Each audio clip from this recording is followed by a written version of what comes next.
Hey, welcome to Socialism for All. This is S4A Livestream number 40, being recorded on September 7, 2022. With me, as usual, are about 2 or 3 dozen people in the live chat on Twitch where we record this. There's a number of URLs on the graphic that's on the screen there. Twitch is not among them, but it is twitch.com/socialisms4a, just like the Twitter. So actually, speaking of, while we're talking briefly about different things, the SoundCloud. The SoundCloud doesn't get enough love. I know SoundCloud isn't a huge platform. A lot of it's like aspiring musicians and things like that. But do make use of it. I put time into uploading stuff there, and I think one of the big benefits of SoundCloud is you can download the audiobooks as MP3s. I mean, you can do that off of Twitter too if you go to like 9convert.com or something like that. But it's really easy. Some people have said that you need a SoundCloud subscription to do that. That isn't true. You might need an account, but the accounts are free. Apparently, I guess if you're not logged in, it'll say like please log in or something. Anyway, the logins are free. So you might want to go follow on SoundCloud because sometimes you just want an audio-only version. It uses less data, whatever. But I do want to plug the SoundCloud because hundreds of files up there and a lot of useful stuff. Also, of course, the Twitter. Super active. Actually, it's up to about 6,700 followers now. So, do a lot on Twitter. A lot of it's junk food. A lot of it is just sort of fun and banter and comedy. But I mean... there's some good stuff on there. It's a decent place to get some news sometimes, but it's a bit of, drinking from the fire hose. So it takes a bit of mental fortitude to last on Twitter for a super long period of time. Actually, speaking of, in Twitter news, I know a lot of people will appreciate this. Just today, where did the screenshot go? Boom. Somebody is no longer on Twitter. What's he going to do now? He got kicked off of Twitch. He got kicked off of Twitter. Is YouTube next? Is he going to go over to like Rumble or Odyssey next? I contributed this, which I think is pretty accurate. So, Infracel on Twitter. Gone, but not forgotten. The forgetting is going to take, probably another week or two. Then it'll be forgotten. Seriously, it's just such a nuisance. So, yeah, that's really real. It's really over. And I think a lot of those, mecha tankies and other just bizarre, fucking just morons are, who followed him and followed his disruptive lead, I think are just going to be really lost after this. So, anyway, good riddance. Let's thank the patrons. Patrons whose names are going to be on the screen in just a second. There we go. Patrons help to make this thing possible. This financial support lets me spend more time on this channel. We don't do ads. We don't do sponsorships. I personally don't think that really has a place in communist media, particularly the sponsorships. But anyway, we try to keep it non-commercial. So if you like the show and you have spare dollars, which is not everybody these days, consider... either a one-time or a recurring donation. One time, it bills you when you sign up, so you could just chip in $5 or whatever and then cancel or stick around. The sustained support does help for me to be able to plan this thing from month to month, how much time I'm going to be able to put into it. The channel is almost at 10,000 subscribers now on YouTube. It's at like 9,940, so thanks to everybody who has been signing up month after month. I hope that this channel can continue to serve the growing socialist, communist, Marxist community. We're based in the U.S., and obviously it's English-speaking on this channel, but, there's hopefully something for everybody, at least to some extent.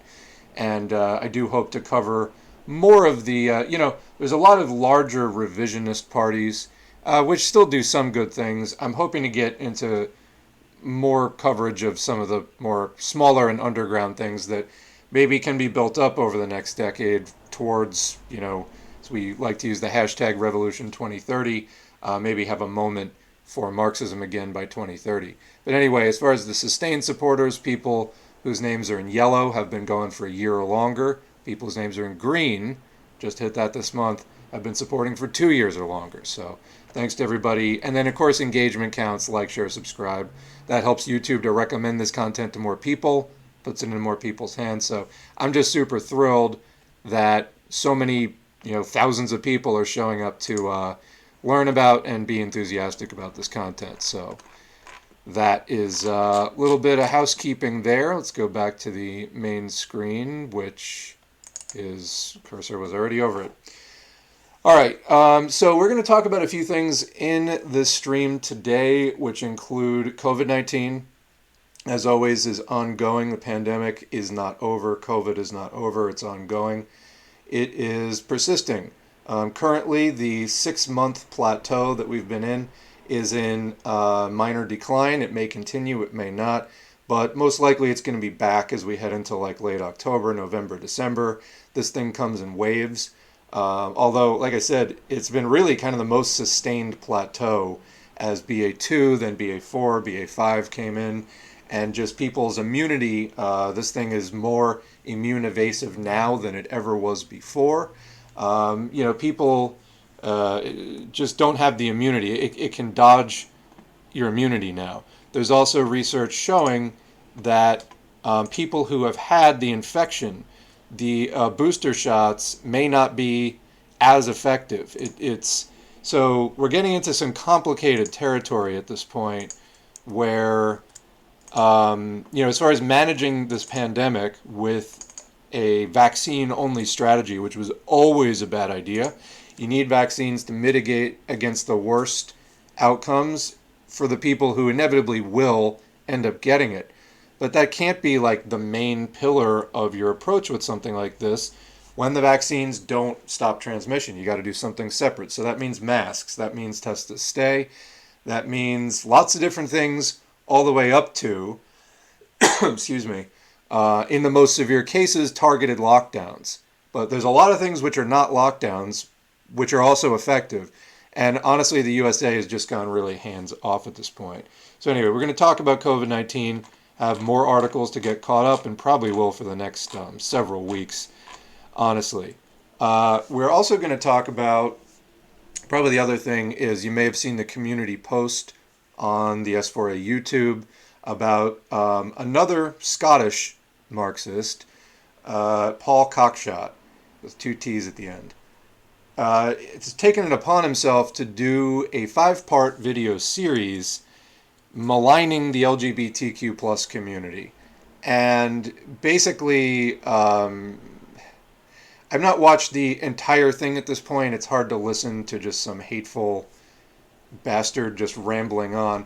But a lot of the thrust is that the LGBTQ plus community as a whole is not really proletarian, isn't exploited, some other stuff like that. And I must say, I recognized a lot of the commenters on those videos making supportive comments as people I kicked out of the S4A audience for also being reactionaries and posting terrible comments that just, showed no real interest in learning and that could not really be worked with. I kicked them out of the S4A audience, and I recognized a lot of the screen names like Based Video Cockshott, so it's not a great crowd that's being drawn over there. Now, somebody was asking in the chat earlier, why give attention to it? There's rumors that, well, more than rumors actually, that a pretty large Marxist YouTube channel is planning, who happens to be a fan of Cockshott, is planning on platforming him. Currently trying to talk that person out of that. I think it's a horrendous idea. Also, even if you like some of Cockshott's ideas, take the fucking ideas. Honestly, socialism plus computers is not a revolutionary concept in 2022. You don't need the whole person. Like, you can say, oh yeah, this person contributed some ideas on that in the early days, back in the 90s or 80s or whatever. We should recognize that. Also, they're, have like horrendous views that they still have in 2022. Anyway, so far the discussion has not been going great about that. So if you see a large channel platforming Cockshott, know that they were warned, and at least so far we're kind of dismissive. But anyway, I mean, I actually ran a poll a while ago. As anybody who's been following this channel knows, it takes a while for me to sort of plan a section and then to actually get to said section in the content, because there's always current events happening, and I'm always, 2 or 3 lessons sort of behind, or like, wanting to do a topic here, and then, it takes like 2 months to do it, and then other current events have come up, and it's always this kind of shuffling of priorities. Anyway, I ran a poll some time ago, at least 6 months ago, specifically asking women viewers of S4A, what would you like to see more of? And a lot of the responses lean towards they would like to see more LGBTQ plus content and some other things. But that was like kind of one of the most popular responses out of that poll. Anyway, so I did pull a bunch of readings on Marxism and LGBTQ plus topics. You may have seen also Marxist Paul, another YouTuber, has a good video about trans liberation and the relationship between patriarchy and the oppression of women, and also the oppression of queer people, which kind of falls under the same reason that the patriarchy oppresses women, also oppresses LGBTQ plus people for some of the same reasons. It's interconnected. That's a really good video. It's about 31 minutes long, and I did share that both on the Twitter and in the community posts on YouTube. But so as far as like, do we really need to talk about the Cockshott thing? Does it even matter? Won't these people just go away if we ignore them? No, that's never been the case. But like I said, I've been wanting to cover this subject in more detail for some time now. And what better thing? It's like the Pat Socks came along. Maupin's now gone. CPI USA, Caleb Maupin's org, is now gone. Infracel is getting kicked off of platform after platform. Jackson Hinkle is kind of still hanging in there. Peter Coffin was always pretty marginal in the first place. Jackson Hinkle is still hanging in there, and actually he just appeared on Tucker Carlson the other night. So I think he's going to become a target. I think eventually we need to go after everybody in that right-wing populist group, and it can be done. But in other words, I think it's not a terrible approach, actually, to go after topics that are being mangled by somebody claiming to be socialist or Marxist, Leninist, communist, whatever. And to do, a 3 or 4 month section sort of straightening it out. It was stuff like that with the Pat Socks generally that prompted the series on war and nationalism that I did in the audiobooks and other stuff on the channel. And there were a lot of great readings that came out of that. And I think that, okay, here's another, bad opportunist error. Let's go into some readings and point out why it's wrong and go into depth on that. And then not only have we addressed that current threat to the community, but we've also, just covered it in detail. So it's kind of a 2-for-1, and I think it's decent framing. We'll eventually get to a point where the movement has been straightened out. And speaking of immunity, everybody has an understanding and a sort of informational immunity about why we don't do certain things, these common like revisionist and opportunist errors.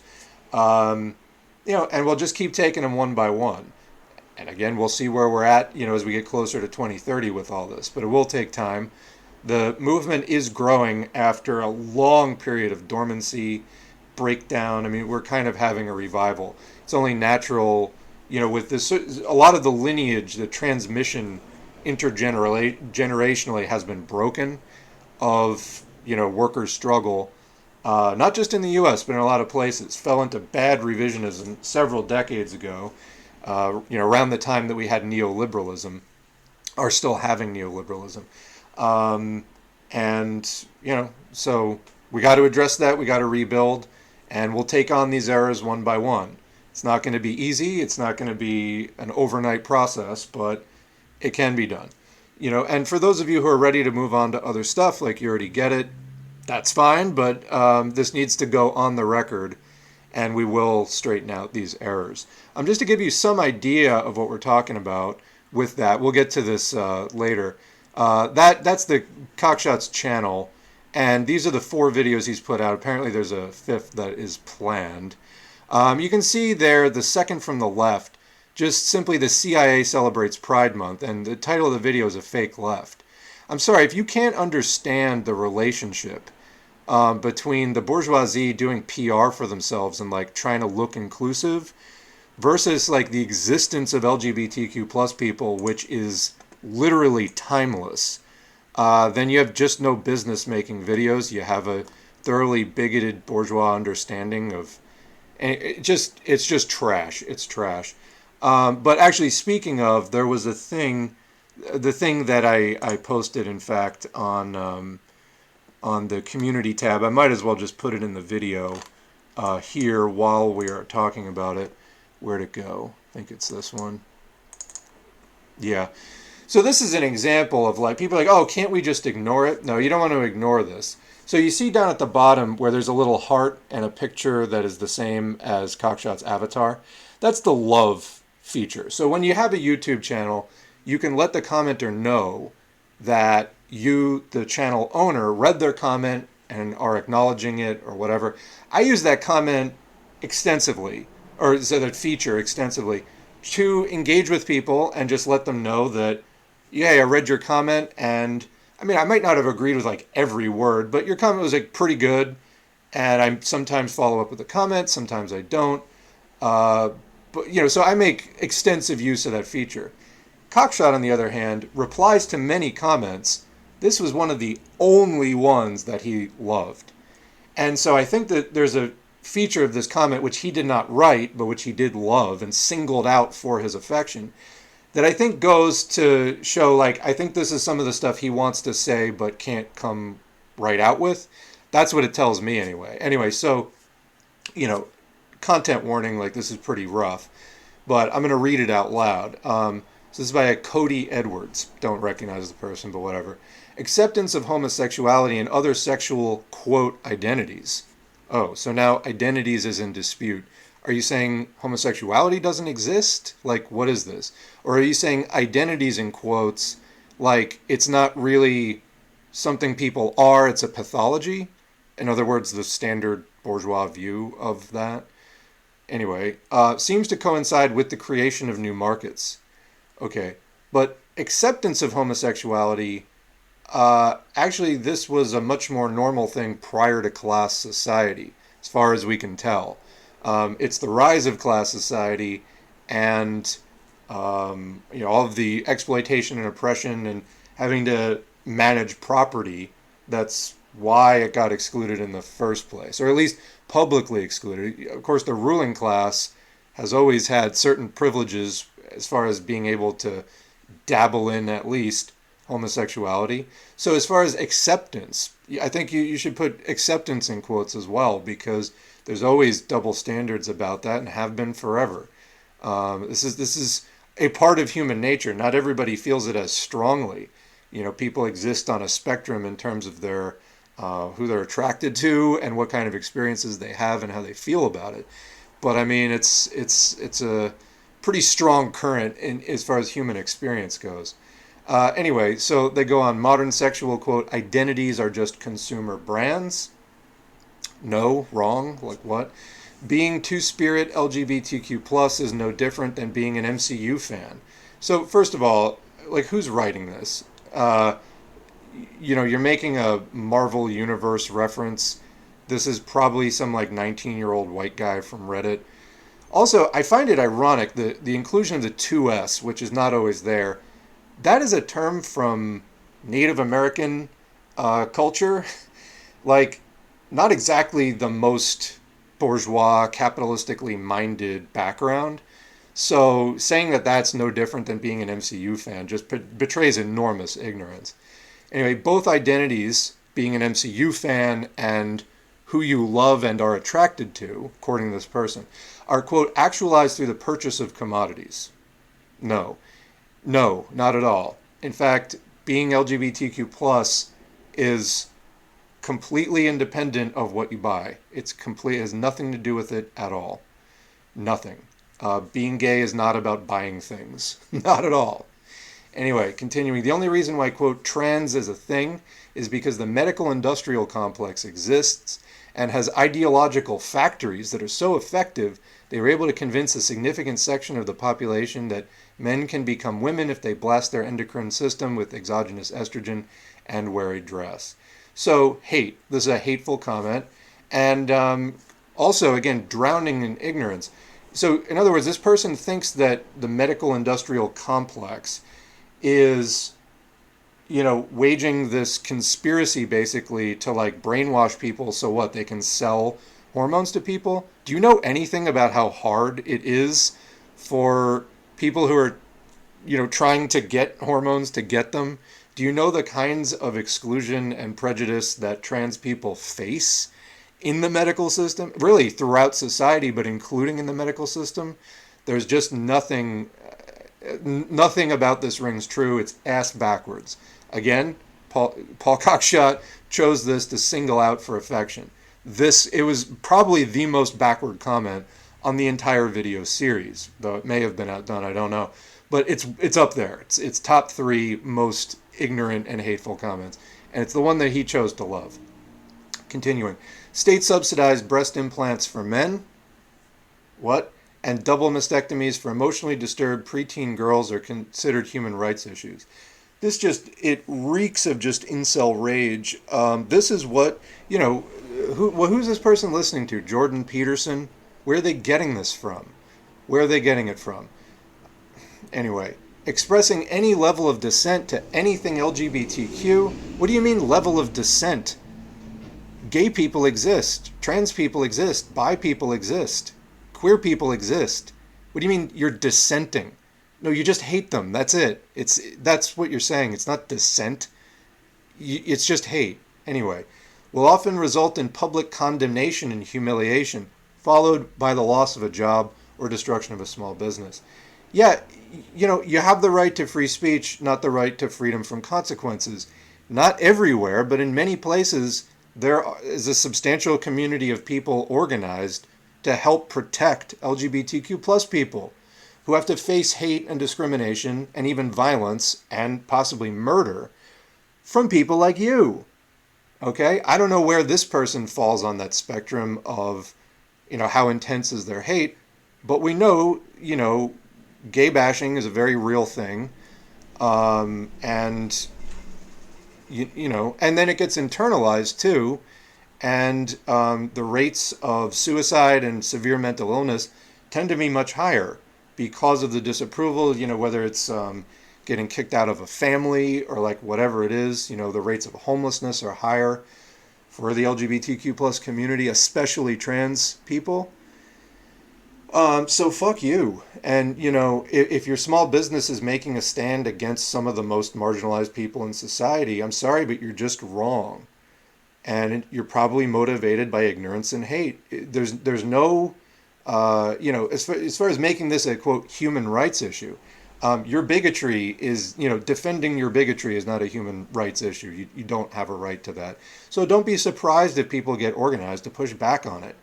People are trying to exist, and you're out there trying to enforce the oppression that comes out of class society, the thing that we're trying to abolish as Marxists.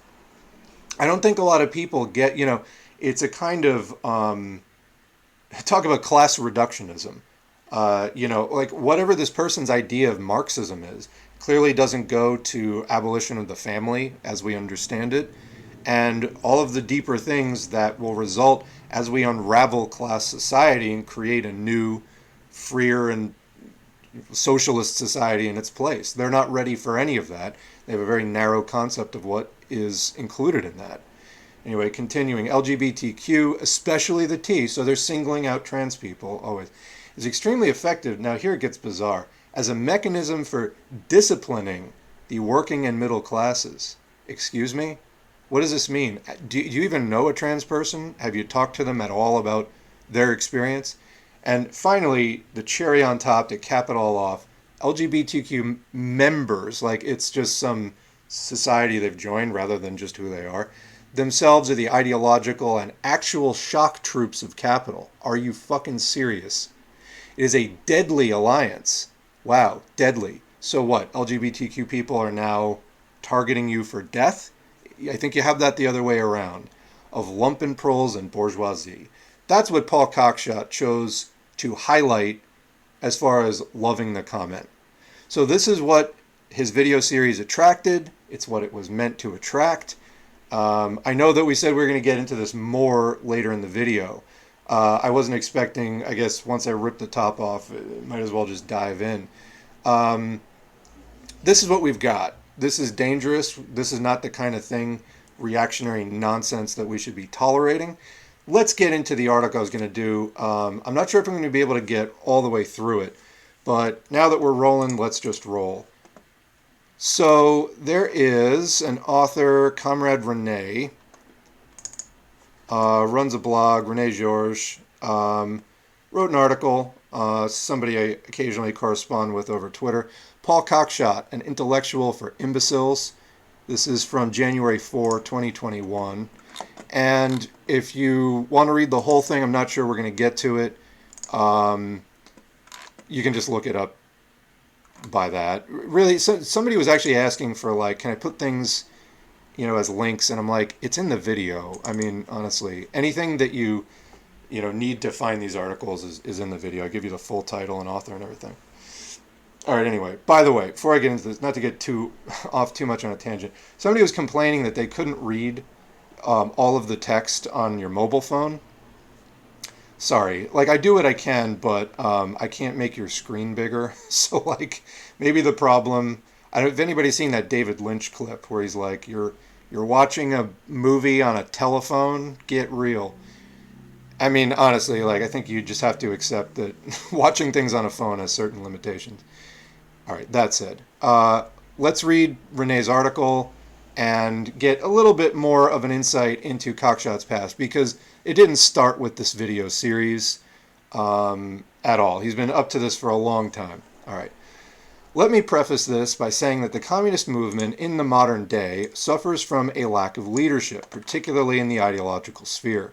The days are long gone when communists could look to the pages of Beijing Review or follow discussions in the CPSU for guidance. As a result of this, many Philistines of all sort have tried to fill this void, particularly academics, as their credentials and age grants them respect among young left-wing student activists.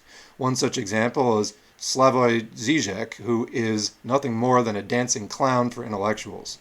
Paul Cockshott is one such academic whose bigoted views on the LGBT workers are justified with the most embarrassing, flimsy argumentation that he is practically begging to be mocked. If Cockshott self-criticizes, I would be delighted to see UK communists put his knowledge of computer science to work.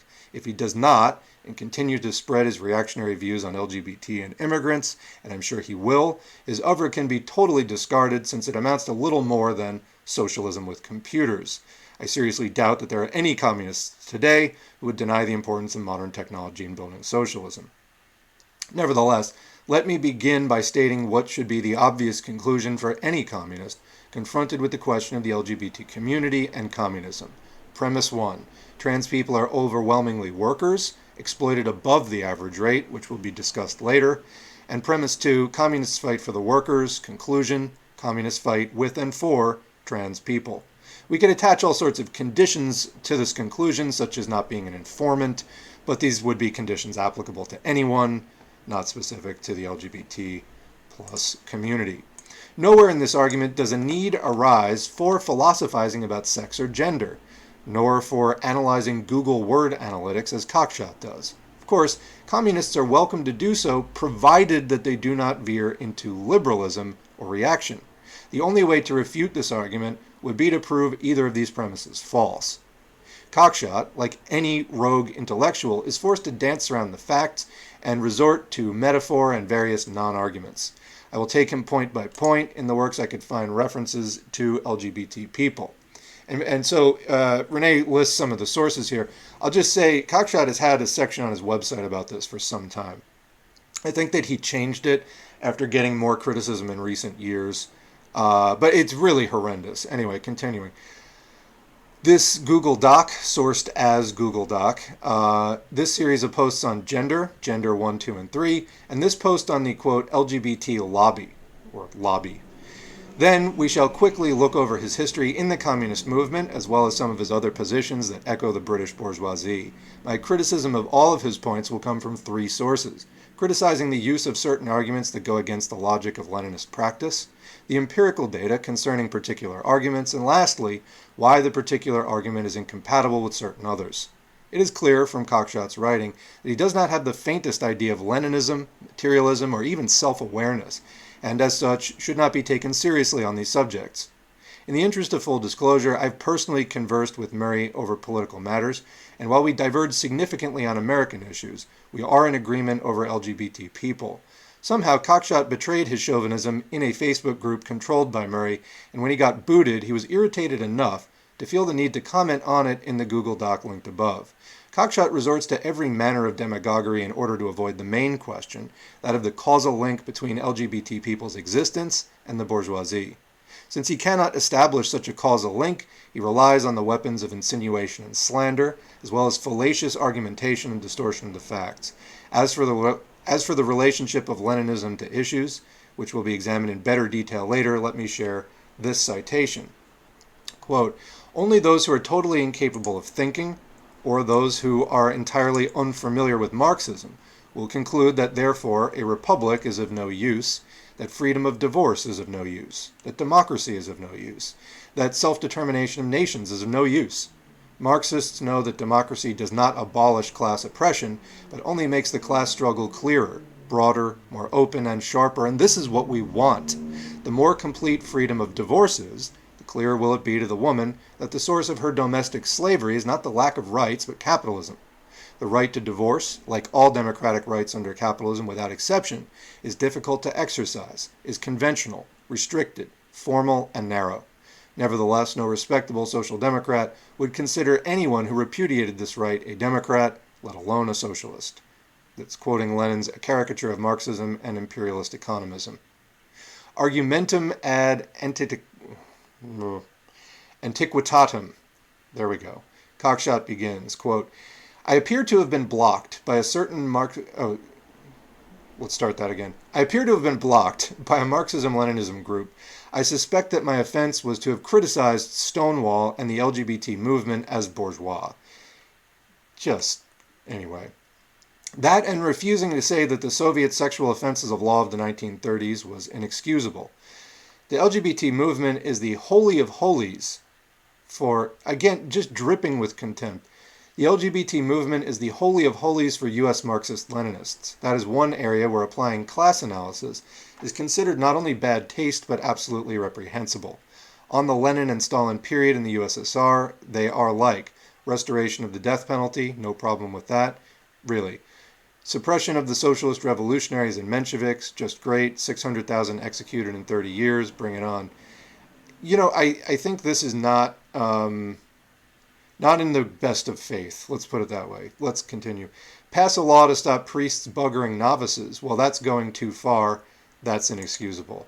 Excuse me. Also, are you trying to associate LGBT people, period, with sexual abusers and rapists? Is that what you're saying? Because again, remember, one of the main targets of, very common scapegoat of fascism is LGBT plus people put into camps in Nazi Germany, etc., always held up as, one of the forces, quote, undermining capitalist civilization. You can't go down this road at all, or you very quickly find yourself in that camp. Either Cockshott's unaware of this or whatever. Anyway, ending my comment, continuing.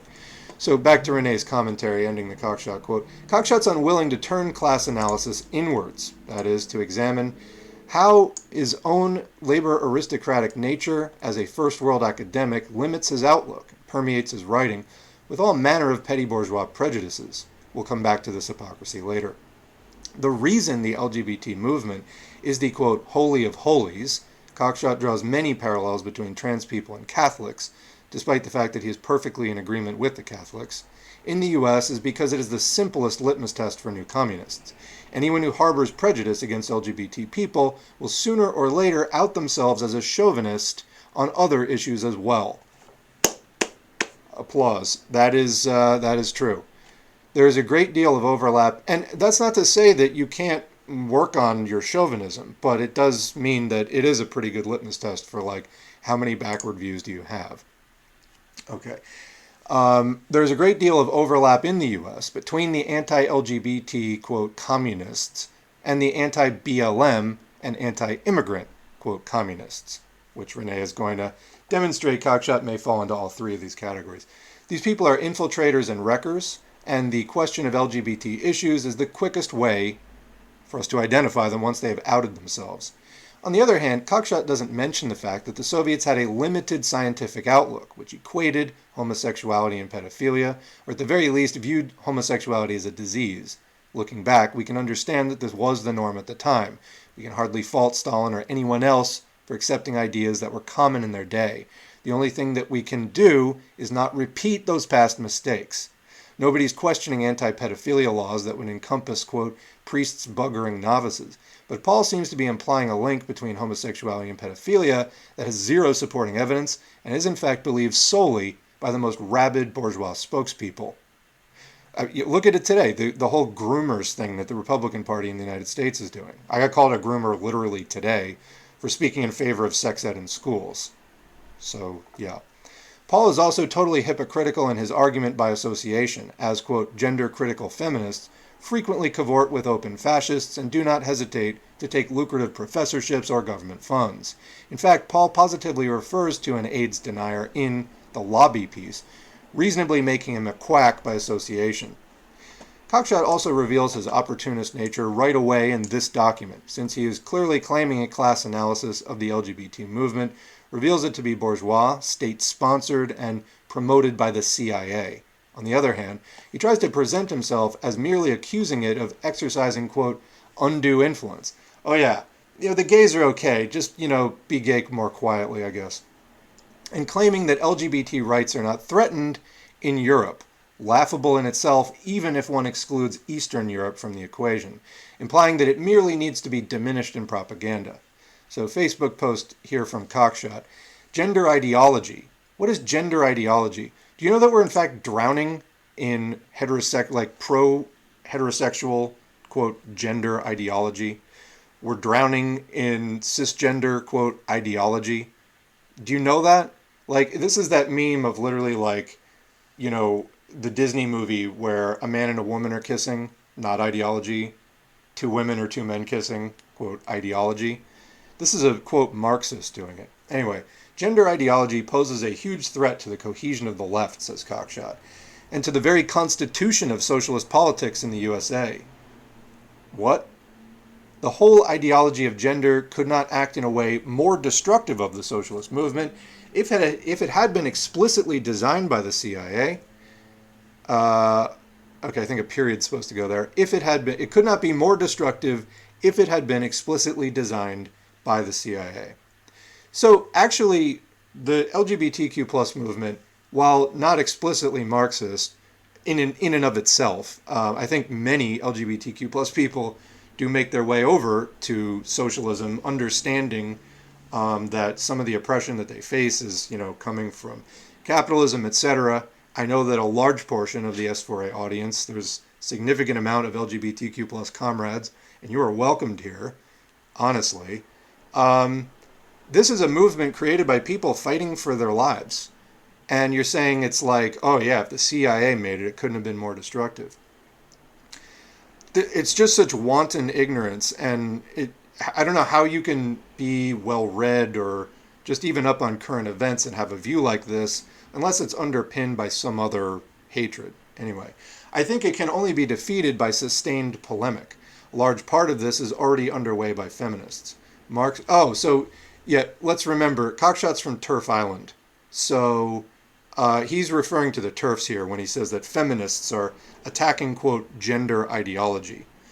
So I don't know if you know this, feminism is a gender-oriented ideology, Paul. But no, here gender ideology is clearly just a euphemism for trans rights, whatever. So he's talking about TERFs when he's like, feminists are attacking, quote, gender ideology. When you're having to speak in dog whistles, it's already a bit suspect. Marxist men should support this. But in terms of theory, so Marxist men, according to Cockshott, should stand by the TERFs. But in terms of theory, it's necessary to perform an in-depth critical assessment of Althusser's theory of ideology. This contains some strong points, but also some ambiguities that have been exploited by Judith Butler, to provide the foundation for the gender theory. This is like Jordan Peterson stuff. In contrast to this, we must resolutely repudiate subjectivism and firmly hold to the correct anti-teleological lines of Pashukanis, Pavlov, Darwin, Dawkins, and Dennett. Well, so comment on that one. Bro, we can support LGBTQ rights without becoming slaves to Google or Big Capital. And then Cockshott replies with, those rights are not threatened in Europe. Okay. But as for the meat of the argument, actually, I think there was another reply. We're gonna just move on. But as for the meat of the argument, that because it was suppressed, we're back to René now. Because it was suppressed by past communist governments, it should be suppressed now. This does not hold up to scrutiny. The GDR, East Germany, was leagues ahead of the rest of the world in the treatment of, quote, transsexuals, as transgender people were referred to at the time. As early as 1976, the Minister of Health issued an order on the, quote, sex assignments of transsexuals, creating a formal system for people to acquire treatment, surgeries, and a change in their legal documents. In fact, there is documentation of a female-to-male transition as early as 1959 in the GDR. Would Cockshott seriously argue that 1959 GDR was under the grip of the CIA or postmodernism, which really yet to emerge, was, I think, mostly an architectural movement at that point? Cockshott tries to brush off the point that communist countries have been at the forefront of LGBT rights by brushing it off as a matter of security, and that Cuba and Vietnam are no longer threatened. Even if we accept that Cuba is no longer living under the sword of imperialism, would he seriously argue that 1959 GDR was not? Cockshott says, quote, what is not in doubt is the out-and-out bourgeois reactionary character of this movement in Western countries where it spreads divisive identity politics, sides with the employers against workers, spreads the most crass idealism, and stoops to neo-fascist violence against the proletarian women's movement, unquote. Cockshott is exactly echoing the bourgeois flunkies who whine about identity politics, the latest iteration of whining about political correctness, and equating, now they say woke as well, which is another stolen term, stolen from African American slang, and equate anti-fascists with fascists. This is the Antifa or the real fascist stuff. As for who makes up the, quote, proletarian women's movement, he doesn't make any specific references, though I suspect he is referring to the friends of Maya Forstater, who will be mentioned later. Cockshott accuses Murray of neoliberalism and allying with the bourgeoisie against the workers, yet it is Cockshott who bangs on about the freedom of the press, identity politics, and later on praises the bourgeoisie for cracking down on sex work and immigration. Non sequitur. Paul believes, quote, it is a movement backed by the monopoly capitalist class. Since when have billionaires and monopolists supported movements against reaction? Is Apple a force for progress and against reaction? Is Uber? If the LGBT movement is progressive, have the monopoly capitalists totally taken leave of their senses to give it full backing? First of all, the idea that the LGBT movement has the, quote, full backing of any business is laughable. Obviously, companies are happy to pretend to go along with movements that are popular, particularly among young people, while supporting the forces responsible for fighting that movement, in this case the police, reactionary politicians, and healthcare privatization. At the same time, are we supposed to abandon a course of action the moment a capitalist claims to support it? Plenty of huge corporations also feigned support for Black Lives Matter, and liberals pretend to support the trade union movement. Perhaps Cockshott would have us abandon these movements as well. Obviously not, as shown by the screenshot below. And of course, Cockshott does not hold himself to this standard in the slightest. He's happy to openly side with the bourgeoisie in their fight against the provisional IRA, against sex work, and in their, quote, defense of free speech, which is nothing but the defense of the right of the bourgeoisie to possess the media and to use it to spread their propaganda. In fact, the Soviet Union was extremely harsh against counter-revolutionary speech, forcing it underground in the form of samizdat. Yet Cockshott, thanks to his petty bourgeois outlook, takes up and abandons lines of argument not according to the logic of communism, but according to his own convenience. So here's the first of the screenshots. This came out blurry. It was kind of blurry in the original. Then I cut it in half. So René says, lol, I guess screw Black Lives Matter too, because big companies tweeted in favor of it. So Cockshott replies, that big companies back it indicates that BLM is certainly in no way anti-capitalist. Or they're trying to change its course. Like, are you saying that BLM has no anti-capitalist potential? Are you saying that all the BLM people that I personally have spoken to who said that they are against capitalism and see that racism and capitalism are closely connected in the United States, that these are two intertwined, this oppression and exploitation intertwined? Are you saying that they're not real? Like, what is the deal? Anyway, it's so backward. But the black population of the USA, unlike the gay population, is subject to superexploitation. Okay, there's a major claim. And as a group, African Americans have significantly lower wages and significantly less property than the general U.S. population. The BLM is therefore operating in the context of a population group who do have exceptionally strong, objective, anti-capitalist interests. So, response from somebody else. So you literally just hate the gay population based on what type of oppression you associate their income level with, and what you perceive as the gays' reaction to oppression in general? So it continues in the next screen. You realize that LGBT workers also have objective anti-capitalist interests and that Black Lives Matter, the movement for LGBT equality, and the communist movement are all inseparable due to their shared interest in forcing concessions from the bourgeoisie. It's honestly baffling how determined you are to give your own prejudice, sorry, this text is so small, you are to give your own prejudices some kind of dialectical materialist justification. Communists win people to their cause by being at the forefront of every issue. This is Lenin 101. Anyway, it goes on for a while. You can read it on the screen. So, actually, you know what? We'll read the Cockshott part. Homosexual male proletarians have an interest in opposing capital despite being gay, rather than because they are gay.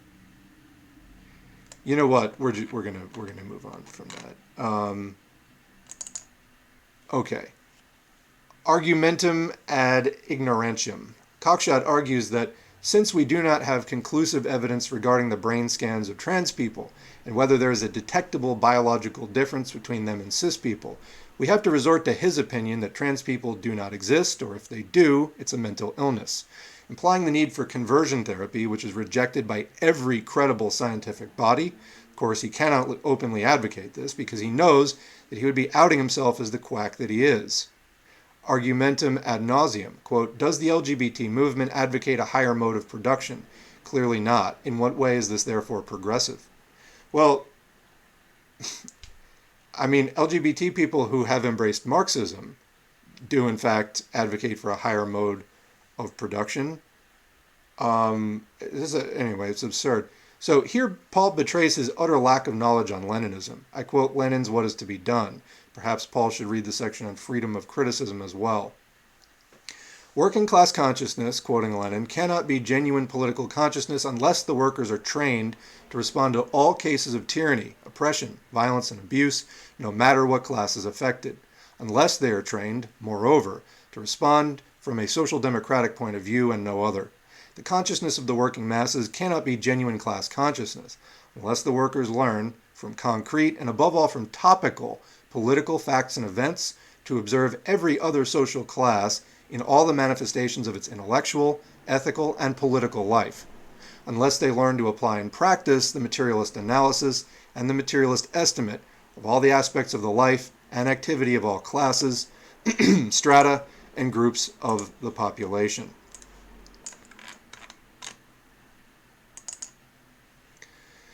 So, we're only about a quarter of the way through this. I may do more of this later on, but you get the idea. It doesn't get any better. René also goes into positions Cockshott holds on Irish nationalism and immigration and other topics. This is just crap. So, okay, socialism with computers sounds great. You can keep the rest of the man, honestly. We don't need to be celebrating a person like this who persists with these kinds of things. And it's not like this was decades ago. He's literally not even done with his current series. This is an active current thing. Anybody trying to elevate this, don't fucking do it. Not only is it going to create more work for those of us who do daily, weekly work of some kind, trying to moderate and facilitate discussions. It really is going to make more work for us. But you're also going to hurt your own credibility.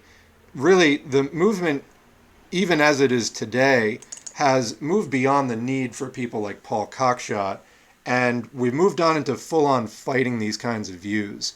It's crap. And don't get caught up in it. And I do hope that this can be avoided. So, all right. Now, I thought I wasn't going to get into that till the end of the video. And like I said, there's still another 3/4 of that article, which really continues on at about that level the entire way through. This is not some passing thing. This is, I think, deeply entrenched views that Cockshott is clearly inclined to just go on about it consistently to today.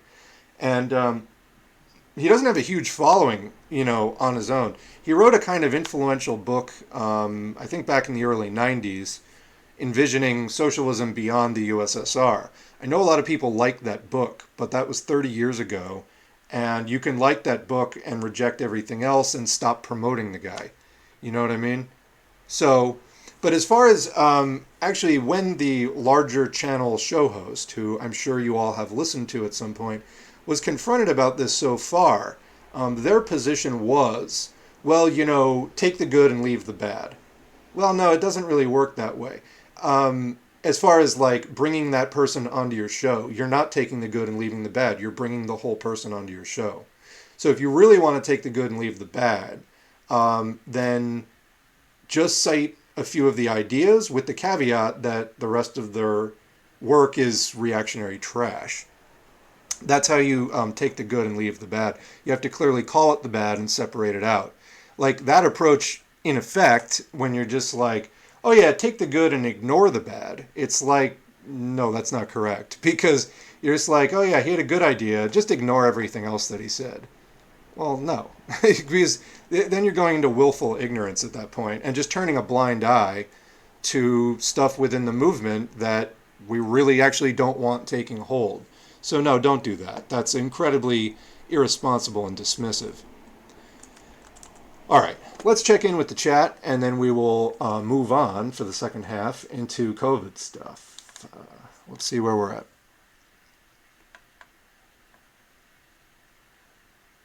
Shame it has to be talked about. Well, this is reality. So maybe at some point we'll be able to reduce it to where it doesn't exist anymore. We're not currently there yet.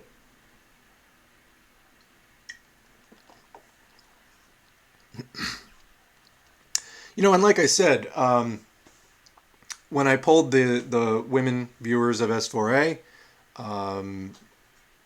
there was demand for this. Like I said, it's as good of an in to the topic as any, and I did collect a lot of resources relating to this, and it's time to get into it. So and we will.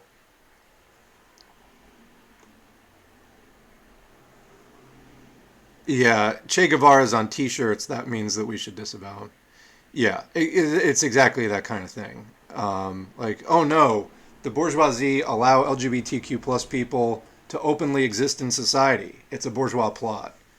No, it's the result of a social struggle for basic rights that the bourgeoisie lost. And in fact, sections of the bourgeoisie are still struggling against.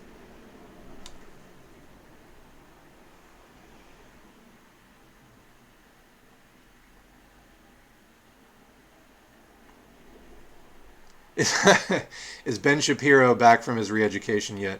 No, he'll probably be back next week. That was the agreement that we had. He was going to take 2 weeks away because that was pretty heinous what he was doing.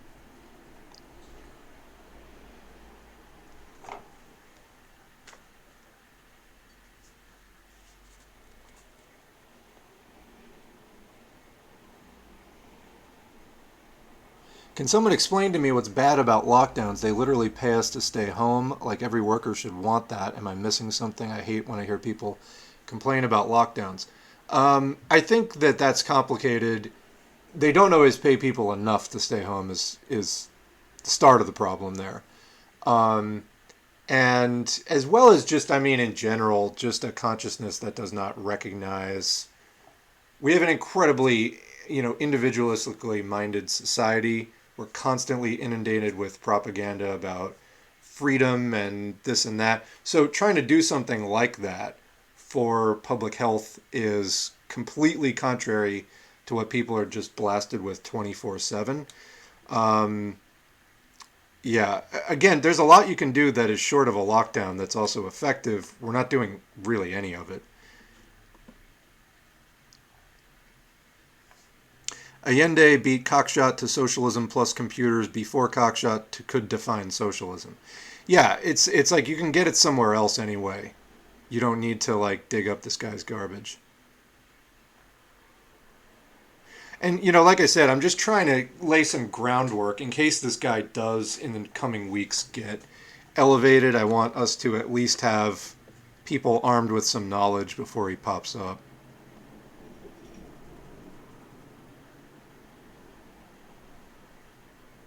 Huh. Am I crazy for saying that people who are deconstructing gender could actually hurt the military in terms of recruits? Well, I mean, that's not our interest, really. If you watch the media arm of the U.S. military, aka Hollywood, which is true, there's a book, Operation Hollywood, that's all about. I mean, there's been other pieces since that work's getting old now, but about military involvement, Pentagon involvement in U.S. movies. Um, Anyway, if you watch the media arm of the U.S. military, aka Hollywood, they constantly show these juiced up guys playing army. Also, bad guys are always brown and queer, like in 300.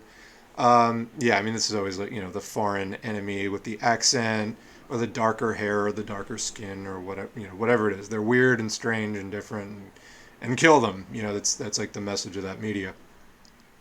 I don't know. I mean, I think actually just keeping people super poor is going to be the most effective for military recruitment anyway. I mean, that's what we have now is the economic draft. As far as people getting like excited about it, I don't know. I mean, I think just a lot of people join out of like poverty and not being aware of how bad it actually is or what the military even does. Keep in mind, I mean, like back during the Vietnam War, it was when they started showing like the coffins being brought back and other footage from the war that public opinion in the US started really turning against it because there's no longer this abstract idea. They were showing the like death and disfiguration that war causes. And public opinion really there was an anti-war movement before that was very unpopular. It was after that that it got really mass traction. And that's also why today you'll have embedded news media that go in with different like military units, and the coverage is very tightly controlled, and they don't really show most of the bad stuff because once that gets out there, public opinion turns against it. So yeah. Anyway, but I mean, deconstructing gender, etc. I think it's just harmful to the society as a whole, which the military is one part of. I mean, class society, a society based on exploitation and private property, etc. Watch the Marxist Paul video for more about how and why that is the case. 300 is the funniest fascist fantasy. For sure. I mean, that is what it is. I don't know if it's the funniest, but for sure it is a fascist fantasy. Yeah, all these like, Western civilization, war is good, like all that kind of like, men doing men things with just the sheer brawn that they, command, like the muscles clinging to their bodies. Yeah, all that very militaristic stuff. That's not, it's a spiritually dying society.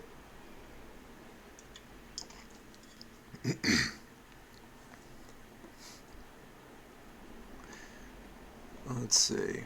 The class-based double standards are timeless. When a homeless guy uses drugs, it's disgusting and bad.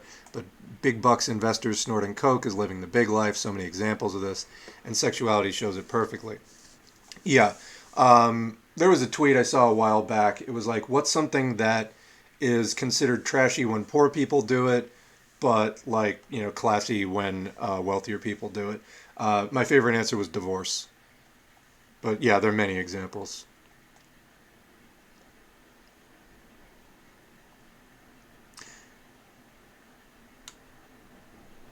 Yeah, as far as cisgender people also having gender dysphoria and needing quote technologies from the medical industrial complex to support their idealized view of like what their body should look like in conformity with that cisgender identity. It's steroids, it's the body manipulation, body modification through like weightlifting and all the other stuff that many people do. Just, I mean, being fit is fine. I like to exercise, but I'm not a bodybuilder, but like, I like to exercise, and I think it's better to do exercise than not because you probably live longer and reduce your chance of some chronic diseases. But there's people who like really need to do a lot of that stuff just to feel even borderline okay about themselves. And that's not transgender, but it is like there. It's definitely associated with gendered pictures of what their body image, in other words, and trying to conform to some body image that is strongly shaped by quote gender ideology, just happens not to be transgender quote ideology. Everybody's body image. You're either your actual body as you see it in a mirror is either in line with that or not, and you're going to have some degree of distress over that or not. Many people feel at least like they'd like to lose 5 or 10 pounds or whatever, these little things. For some people, it's more extreme. And of course, this discussion goes far beyond what we can casually get into in a stream of this type. There's also many other potential things that can happen that can distort somebody's self-concept in other ways. But not trying to paint everything or cover everything mentioning there. But many people who would consider themselves quote normal, who would even speak out, again, like in favor of normalcy and why, quote, why can't these trans people just stop? They may be in denial or turning a blind eye towards, just oblivious to how much they're doing to conform with some body image that, is probably a lot of work for them and is not necessarily serving them. But they picked it up from somewhere in this culture.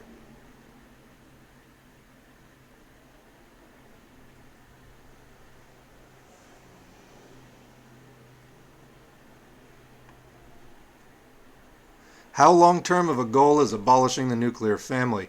Well, how long term of a goal is communism? I mean, it's as quickly as we can do it, right? Because abolishing the nuclear family, it's just one of the things that happens along the way. And you have to be ready to do that as you're constructing socialism. And this is all an ongoing process because things have dialectical relationships, everything's interconnected. You can't if you let one thing lag, then everything else is in some way going to be held back by it because it's all connected. So everything might not be moving exactly at the same exact like lockstep pace all the time. But as things progress, it's going to have multiple effects across the entire spectrum of human existence. So changes in the nuclear family, this is one of the worst things to be reactionary about, in my personal opinion. You look at things like the Focus on the Family Foundation, stuff like that. These are just like fascist organizations, basically. When you get into like their politics, who they support, etc., like their political goals, that sort of upholding the traditional quote family is those are some of the most like ardent neo-fash in my opinion. And they're anti-feminist, they're anti-LGBTQ plus, etc., because they understand the connection between capitalism made these artificial things for people to conform to that oppress people, and it's not just capitalism. Capitalism has its own form of it. There were earlier forms of class society that had other kinds of fake norms imposed on people in terms of what was the expectation of family. And I say fake because it's all oriented around private property. It's not really oriented around like the human spirit or something like that. It's oriented around private property. It's all derived from class exploitation. So as you move away from private property, that's necessarily going to be something you have to move away from as well. Because like literally that's why it was created. There's no reason to keep it around as you move away from private property. which is like the idea. This is liberation. It's across the whole spectrum. Liberation is not just like getting paid a better wage or whatever. Liberation in literally all aspects of human existence, going in some ways back to the natural state of humanity prior to class society, which existed for 100,000 years, whatever it is, and not class society, but I mean the state of nature or whatever that existed for a long time, hunter-gatherer society.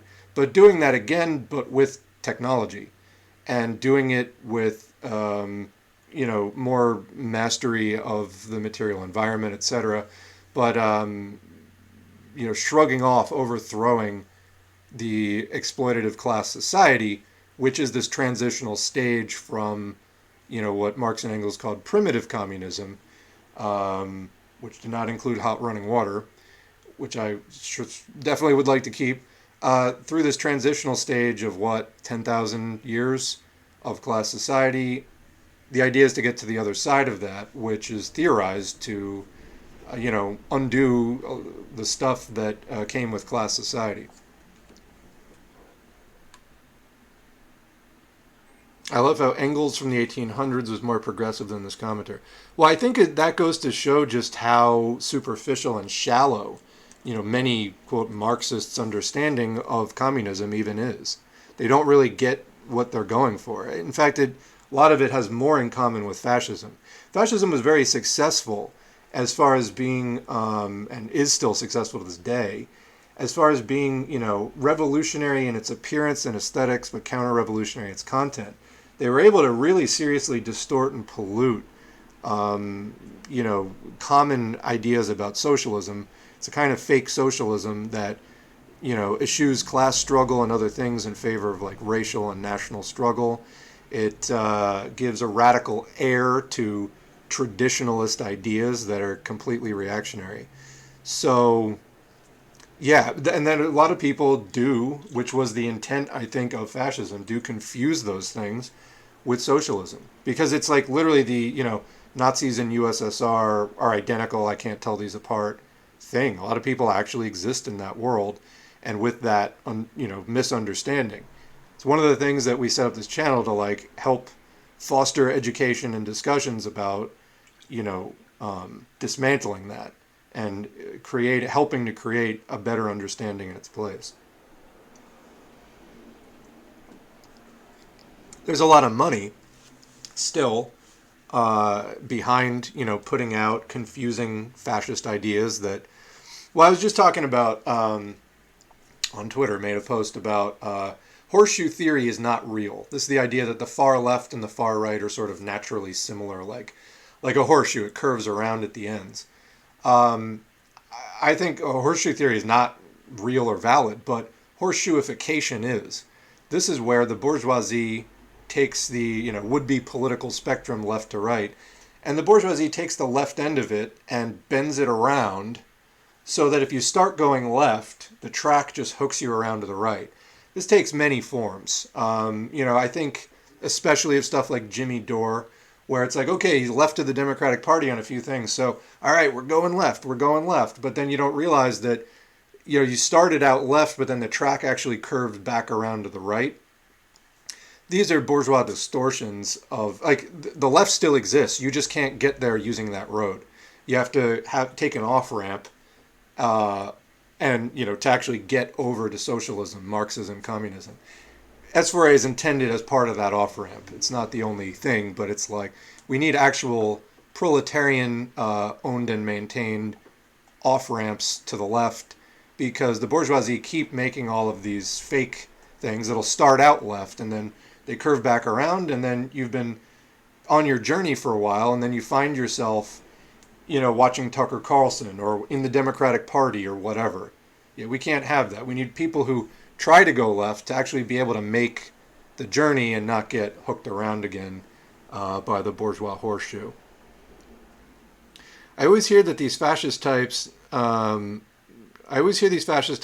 even necessarily fake Marxists, always say something like, quote, making any mention of minority struggles is them splitting up the working class. What? No, you are literally doing that right now by making it seem like LGBTQ and black and brown people are not working class. I mean, Cockshott, to his credit, was saying, like, he made some distinction there on race, but it's like, yeah, it's all like variations on a theme for sure. Yeah. Buy me a new phone with a bigger screen so I can read it. Like, yeah, I think that's not... If you're trying to watch on a tiny screen, I think you just have to own that there's some limitations there. Like, I did at least read it to you. That's about the most I can do. Hakeem cited Cockshott extensively in a video about labor theory of value. Yeah, which is, Hakeem is a big fan, by his own admission, of Cockshott. And hopefully you'll never have him on a show. So, okay, still promoting Cockshott at a time that Cockshott had a reputation for anti-Semitism. I didn't even know about that one. So it really is just a long list. I know for sure that Hakeem is aware of these issues and has said as much. I wonder if it's a more cis-male thing in general to overlook these issues as minor deviations. It might be. I know that some of the argument can be, well, some of the communist movement is homophobic. Like, are you just going to stop? Like, some major parties are homophobic. You're just going to stop supporting them? I mean, they're wrong, so there's that. I mean, I would certainly struggle against that. I don't know, like, you can't just tolerate, like, completely wrong views and not say anything about it for the sake of, like, going along to get along. That's not how Marxism works.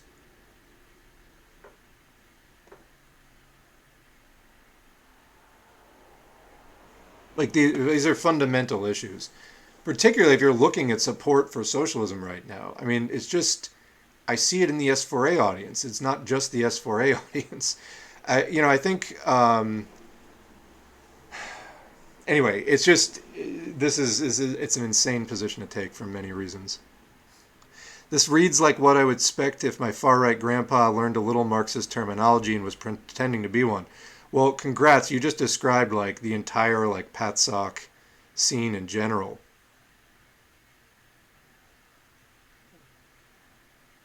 If Hakeem is the guy supporting Cockshott, I will be extremely disappointed beyond which words can describe. I think you're not alone. I think you're not alone.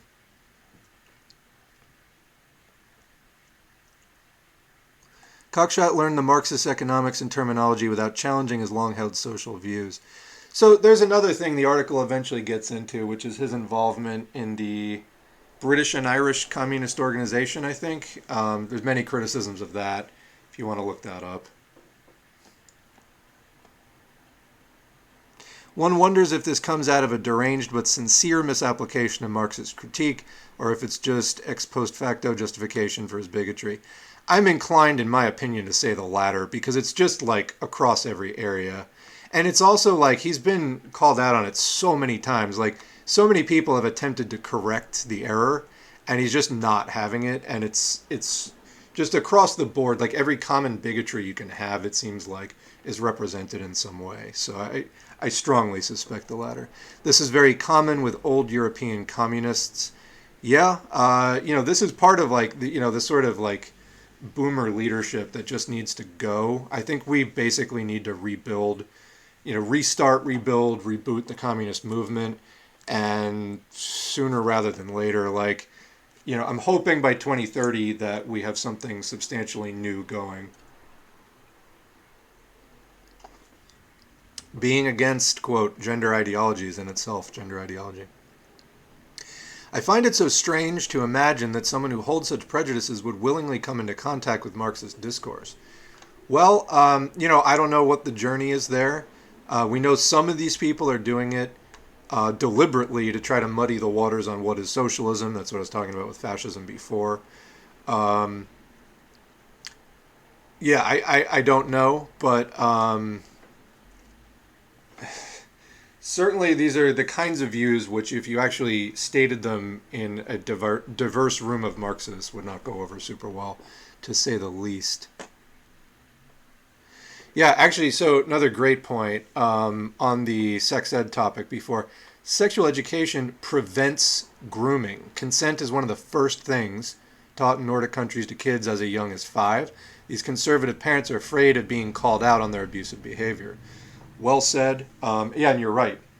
Teaching people about consent is like the core of it. And then teaching, also people not to be. Yeah, anyway, that is the core of it. So, yes, it goes against grooming. And, yeah, as far as the whole, like, quote, groomer thing, like calling LGBTQ people, groomers and pedos, which the right is now doing on a very open basis through the Republican Party, the hypocrisy is astounding because obviously that part, well, we know, for example, libertarians. Actually, if you want a good time, I made a post last night asking people to describe libertarians in 3 words or fewer. Actually, you know what? We could stand to lighten this up a tad. Let me read some of those, just for fun. Just for fun. Because let me tell you, people are not short on negative opinions of libertarians. People are not short on negative opinions of libertarians, that is for sure. Let me find this damn thing. I tweet too much. A lot of retweets.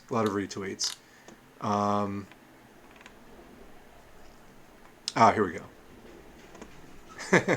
Well, I tweeted after, English is a beautiful language because you can express so much.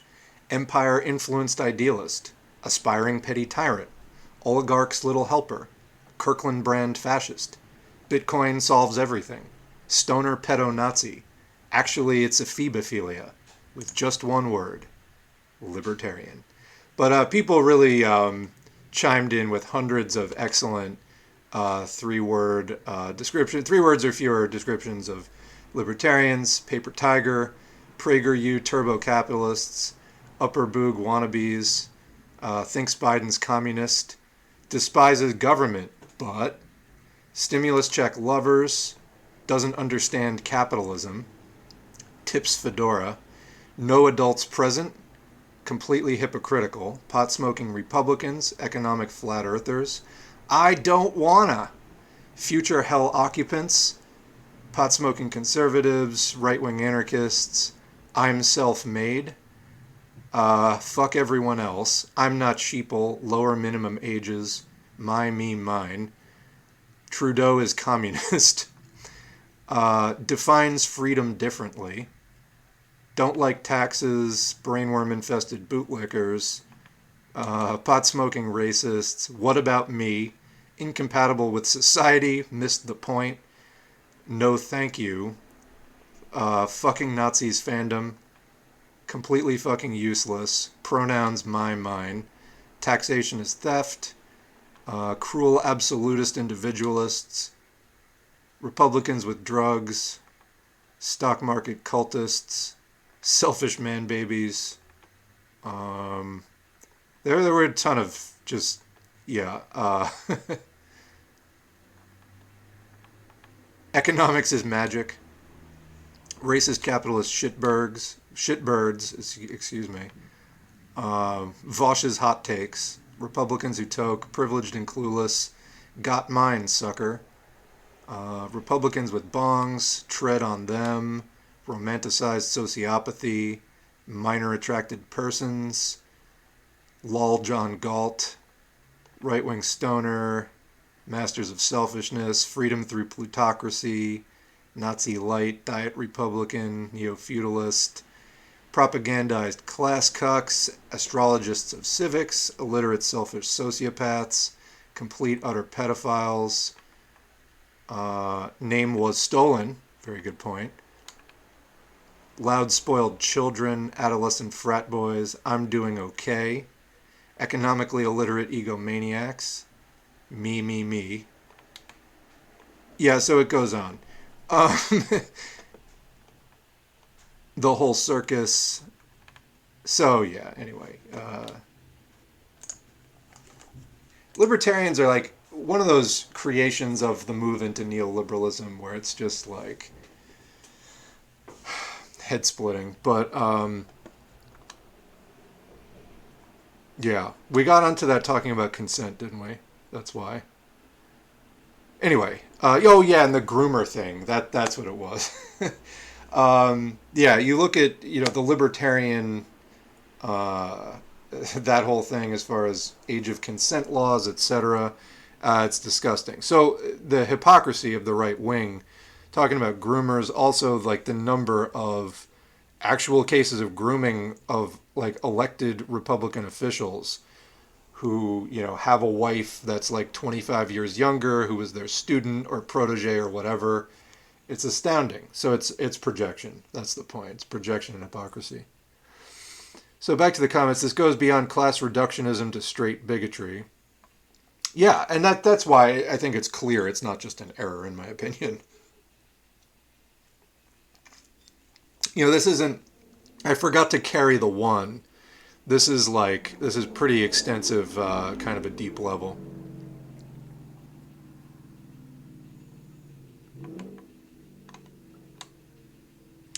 Yeah, somebody says he's a British nationalist chauvinist as well.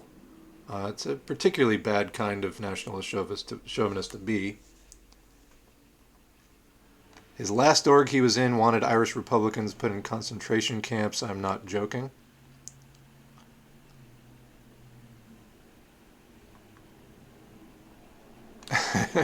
The org was British and Irish communist organizations. Something tells me it's 90% plus Brits. That's like having an Israeli and Palestinian communist org and being pro-occupation. So yeah, and yes, that blog post is a full-on extensive takedown. I really read just a quarter of it. René does good work. Actually, I should mention this and move on to some of the COVID stuff now because it is getting late. He did some other good work on Joe Sims of CPUSA. I have backed off of CPUSA for the moment, trying to give rank and file people in there a chance to change things, but we'll see if the change happens. Otherwise, I do think that it's probably an amount of time before we have to, or just a matter of time before we need to broach the topic of Joe Sims again, co-chair of CPU. But yeah, René has some good stuff on the blog. I haven't read the whole thing, but those are two that I have read.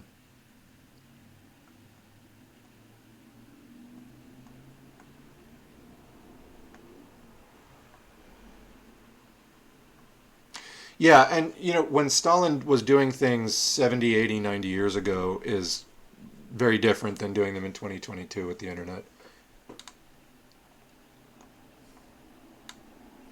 And that's not to say like it was right then either. The struggle had not taken shape in a way that it got effectively advocated for and won. So we shouldn't expect people living 100 years ago to have the same understanding we have now, but we can agree it was still bad. Yeah.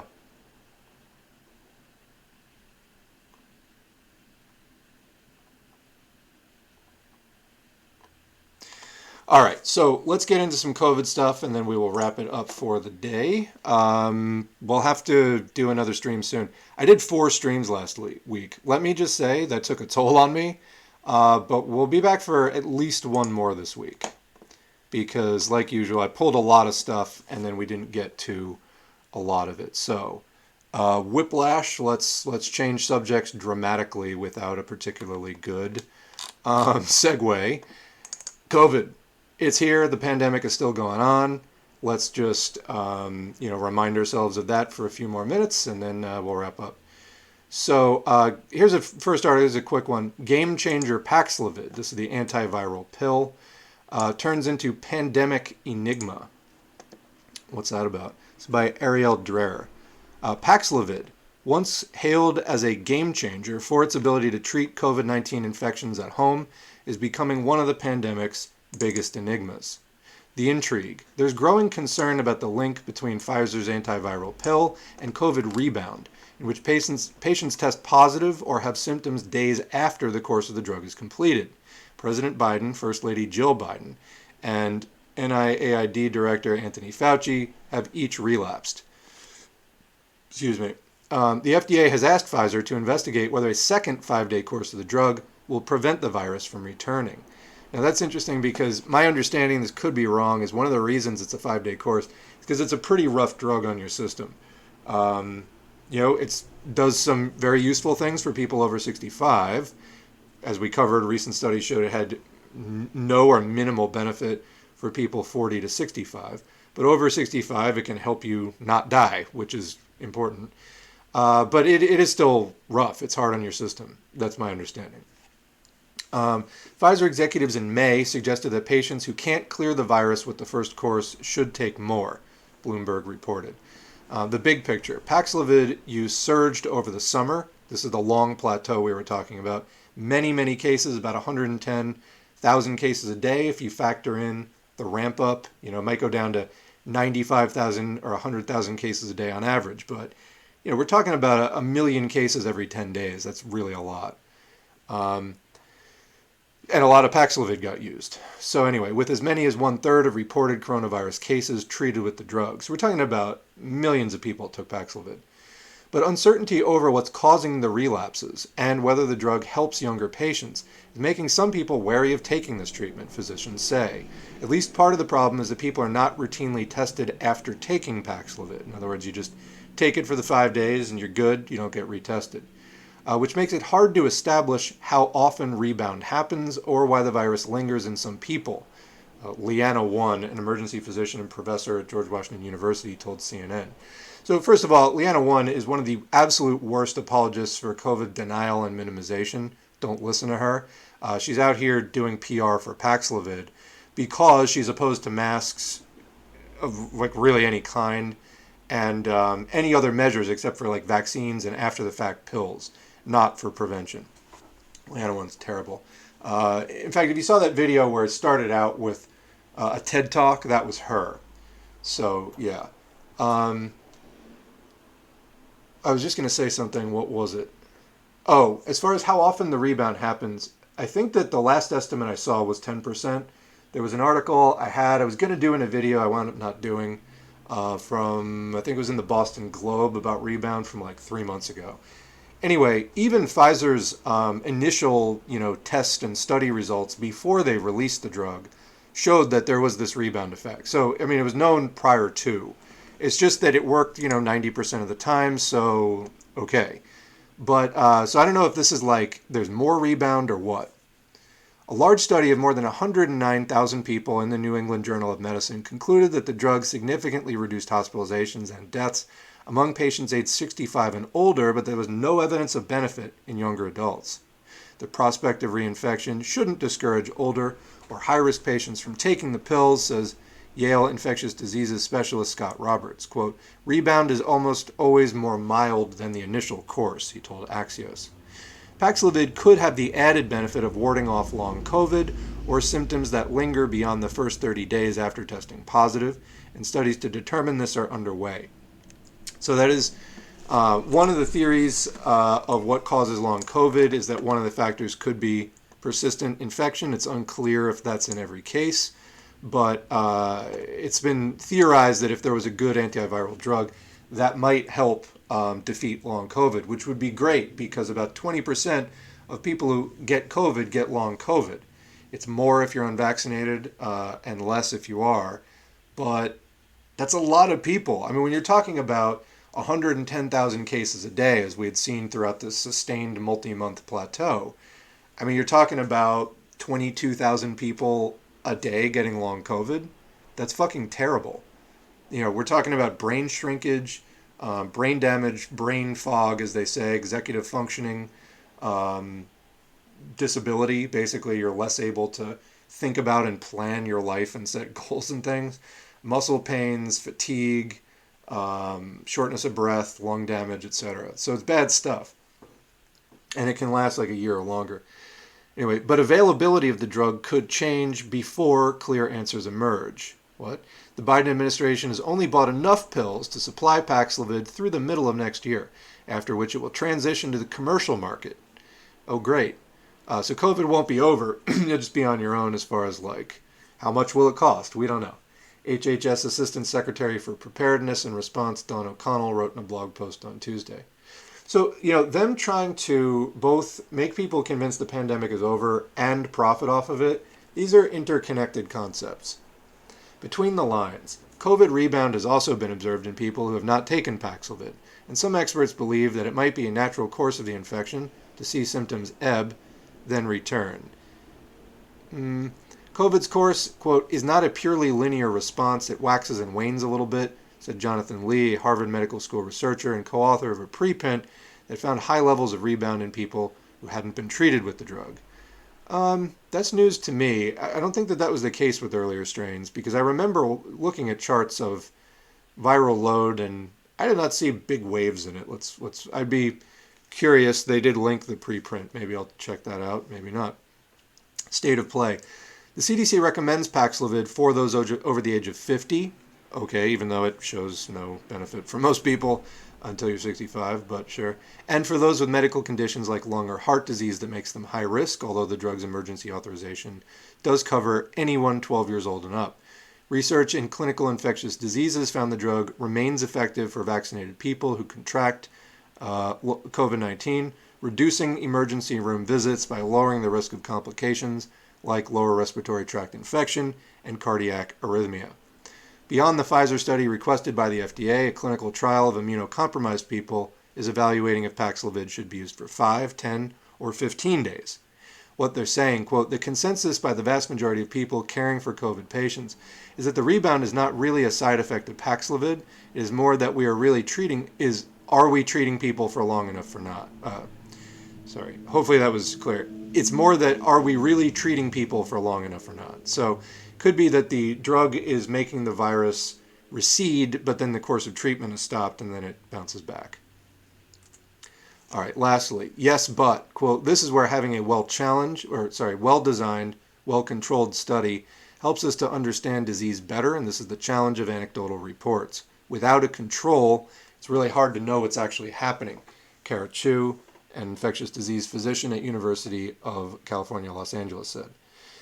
Bottom line, Paxlovid remains an important tool to keep some people out of the hospitals, especially with the highly contagious Omicron variant still circulating, and many people not staying current on boosters.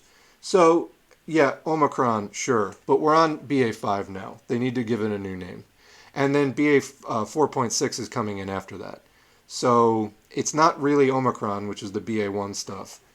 Anyway, although they're calling it that. Isolation will also be critical as long as enough people are experiencing COVID rebound and stay infectious beyond the 5-day isolation period recommended by the CDC.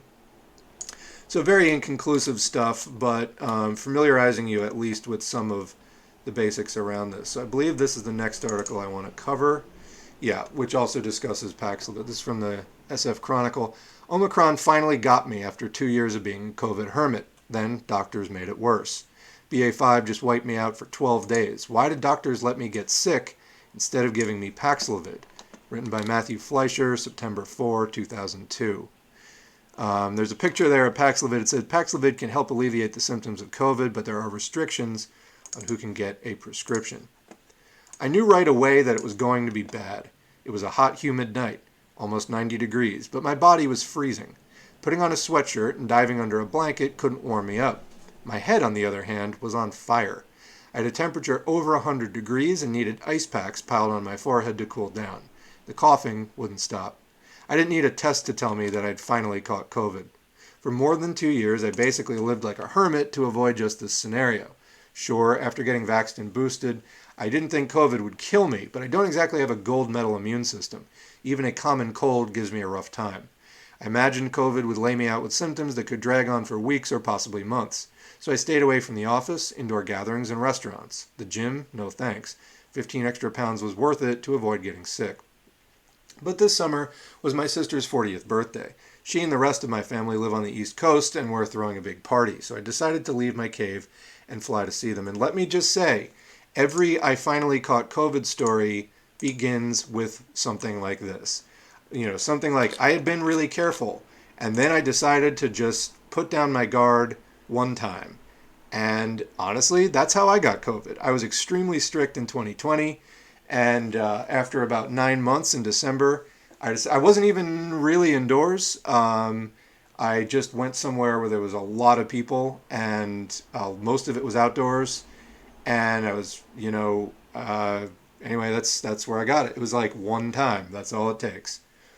Anyway, the virus doesn't care that it doesn't give you like points off for good previous behavior. If you get it, you get it. Sure enough, someone else showed up to the festivities, quietly sucking cough drops and assuring anyone who asked her that unusually nasal intonation, assuring anyone who asked that her unusually nasal intonation was just a cold. It wasn't. and I was dumb enough to sit right next to her. As soon as the first symptoms hit, I knew I was in trouble. I decided to do my damnedest to get a prescription for Paxlovid, the antiviral drug cocktail, I think there's just 2 drugs in it, but that can prevent the coronavirus from replicating in your body during the early stages of infection. I wasn't technically eligible because I'm under 65 without any serious comorbidities, but having chills, a brutal cough, and a sky-high fever had to count for something, right? Apparently not. Local pharmacists wouldn't have anything to do with me, neither would urgent care. I called my healthcare provider back in San Francisco for a prescription, but it too told me I wasn't eligible for Paxlovid and had to rest and ride it out. So ride it out I did for the next 12 days, coughing, sweating, snotting, and sleeping up to 16 hours a day. Instead of spending time with my family, I had to avoid them at all costs to keep from getting sick, other than to beg for food and supplies. There are no delivery services in the rural community where they live. After a wasted vacation, a changed flight, and a few extra sick days, I finally got home a couple of weeks ago. Let's also obviously point out many people are not in the situation where they can take that much time off of work, etc., let alone to have isolated for that long in the first place. That same day, my partner started showing symptoms of COVID. She too was ineligible for Paxlovid and spent the next 10 days hacking away in isolated misery. She just finally tested negative, but neither of us are back even close to full speed. A mildly hilly walk in Golden Gate State Park the other day had me huffing like I'd just run a marathon. I was in bed by 8:30 that night. I don't know for sure which variant laid us out, but based on infection data, it was almost certainly BA5. Now, as BA4.6 gains ground and future variants follow, are we going to have to go through all this again if we want to live freely like we did before the pandemic? Because I don't have the sick days or the stomach for that, and I can't be the only one. Let me just add here, it's not just about that. It's every time you get COVID, it weakens your body structurally, like your major body systems get weakened. And it ups your risk of clots and heart disease and, all kinds of things every time you get it. You come out of it weaker with major organ damage. So I'm hopeful that the new Omicron booster can break this cycle. Same here. I'd love to see an end to the pandemic, but I think it's likely that it won't. But what if it doesn't? This raises the question, if an antiviral drug like Paxlovid exists that could potentially ease people's COVID symptom by preventing the virus from replicating in our bodies before it spreads, why are we being so precious about who we give it to? So this gets interesting here. I skimmed this before. A pharmacist in Canada recently refused to fill a Paxlovid prescription for a 20-year-old with Down syndrome and a history of respiratory infections. How is that sensible public health policy? So I haven't read that story, but people who have Down syndrome oftentimes have like a variety of other, congenital, like a lot of times there's heart problems, other things, but like a history of respiratory infections. That would be somebody at very high risk of COVID, serious COVID complications for sure. I asked UCSF infectious disease specialist Monica Gandhi. Oh, isn't she one of the worst ones? I think she blocked me on Twitter. Why those of not wanting to feel like garbage for weeks at a time and who need to work or see vulnerable family members can't get easy access to the drug. We give antivirals widely to ease flu symptoms. Why not COVID? I think this guy is missing the fact that it may not actually work for people under 65, but okay. She replied that Paxlovid is currently being used to prevent death and hospitalizations. So this is true. So he wasn't at risk of dying. And so that's what the US COVID response is all about. That's what it's all about. It's literally, but did you die? That's it. If you didn't die, they don't care. And, if the hospitals aren't completely clogged, they don't care. Are you going to die 2 years from now because you have a deep vein thrombosis forming? Maybe, but they don't care. So that's what it's all about. That's why I'm saying we need to stop transmission, not just focus on hospitalizations and deaths, because it's accruing all kinds of other damage that isn't directly related to the acute phase of that first month. Anyway, she replied that Paxlovid is currently being used to prevent death and hospitalization, and that studies of people in my age range have shown no discernible benefits in this regard to taking the drug. However, quote, there are other benefits of Paxlovid, she said. You are likely to have felt better sooner if your viral load was brought down more quickly. But there have just not been any studies on this in vaccinated people. Okay, so in other words, he may be like taking Paxlovid and it might reduce his viral load, but it's not going to have any effect on his risk of hospitalization or death. Therefore, they're not giving it to him. Okay, but yeah, it sounds like it's doing pretty serious damage to his body at the same time. So, he's like, well, how is letting people get this sick like a good public health response? To which I say, ding, ding, ding. You're right. It's a terrible public health response. You can't just let people get sick and just be like, but did you die?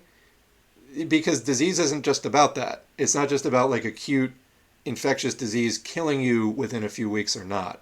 It's also about, did it just increase your risk of a heart attack dramatically in the next 5 years? It's about, did it cause brain damage? It's about, did it suppress your T cells for the next year? Like, did it cut your T cell count in half for the next year? There's other questions, and they're not necessarily being considered. My read on this is that even as public health guidance is evolving to tell us that COVID is now endemic, and we can start getting back to normal, in many unhelpful ways, it still treats the virus like a deadly disease. So in other words, a contradiction between the way that they're messaging and then some of this treatment. I'll just say here, the COVID response is bungled comes to mind, but what I mean is it's just a tangled mess. They say one thing, they do another. What they say isn't right. What they do doesn't even match like what needs to be done. It's just a gigantic mess. So anyway, we can't have it both ways. Many doctors, Gandhi said, recognize the obvious futility in giving people the chance to recover faster. Given that the known side effects of Paxlovid are few and mild, some doctors are comfortable bending the rules to prescribe the drug to those who might not technically meet the public health guidance. Well, considering all of the public health guidance at this point is just like honor system recommendations, I don't see why that even matters.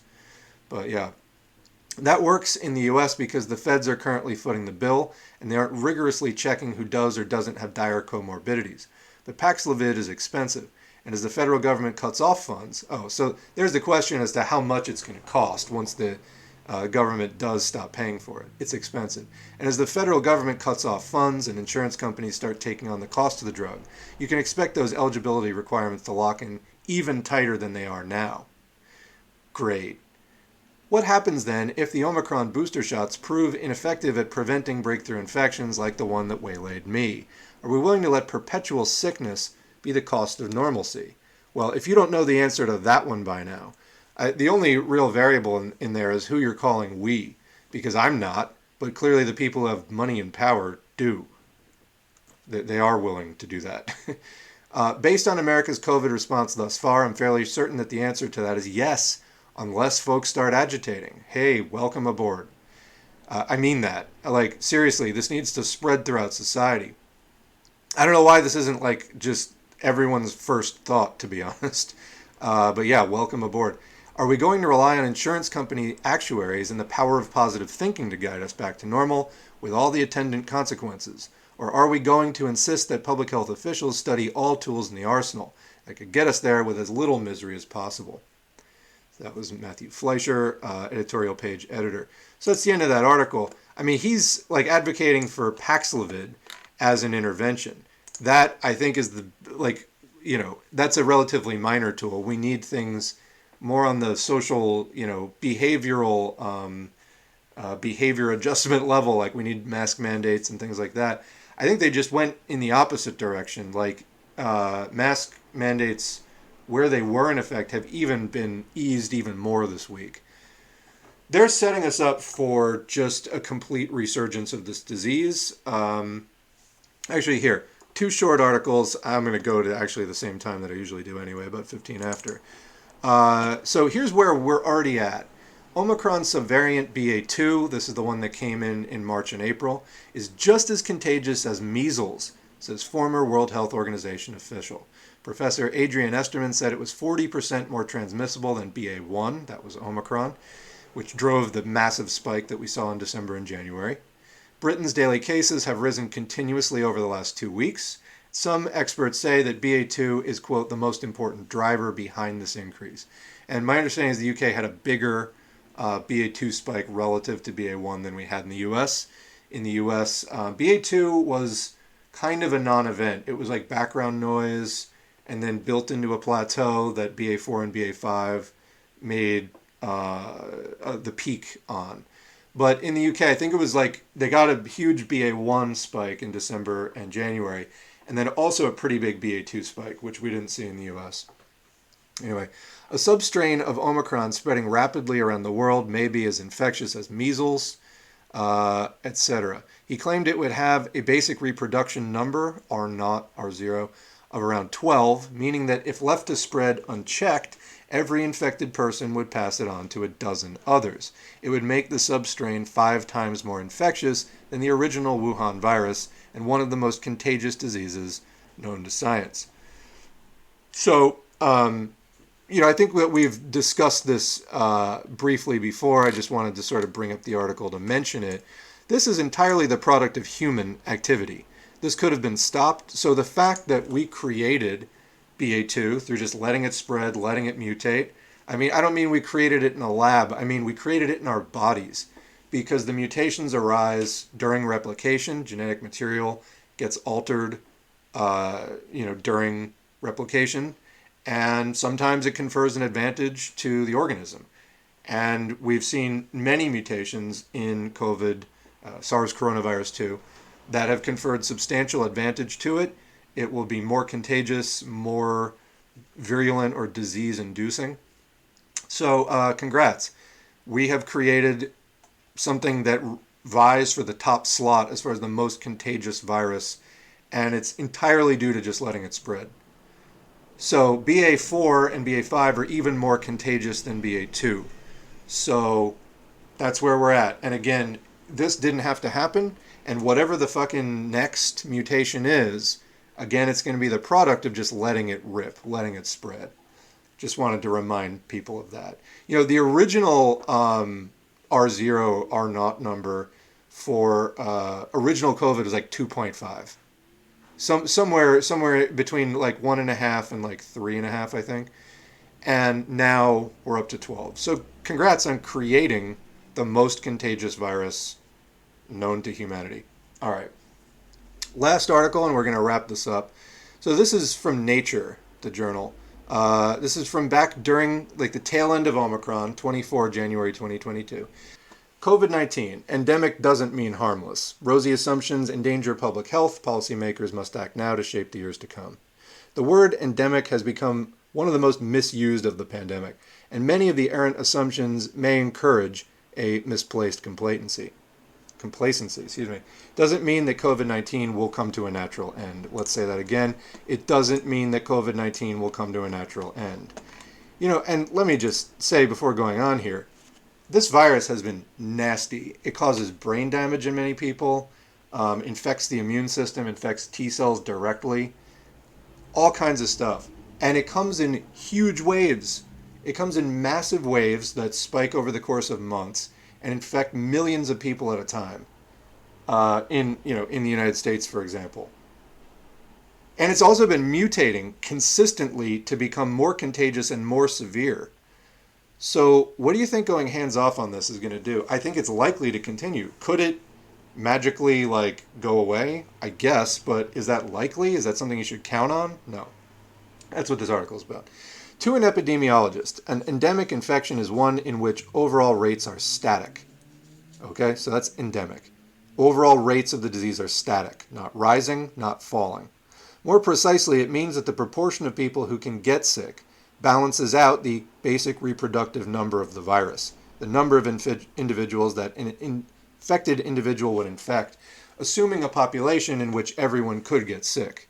Yes, common colds are endemic. So are Lassa fever, malaria, and polio. So was smallpox until vaccines stamped it out. In other words, a disease can be endemic and both widespread and deadly. Malaria killed more than 600,000 people in 2020. 10 million fell ill with tuberculosis that same year, and 1.5 million died. Endemic certainly does not mean that evolution has somehow tamed a pathogen so that life simply returns to, quote, normal. As an evolutionary virologist, it frustrates me when policymakers invoke the word endemic as an excuse to do little or nothing. There's more to global health policy than learning to live with endemic rotavirus, hepatitis C, or measles.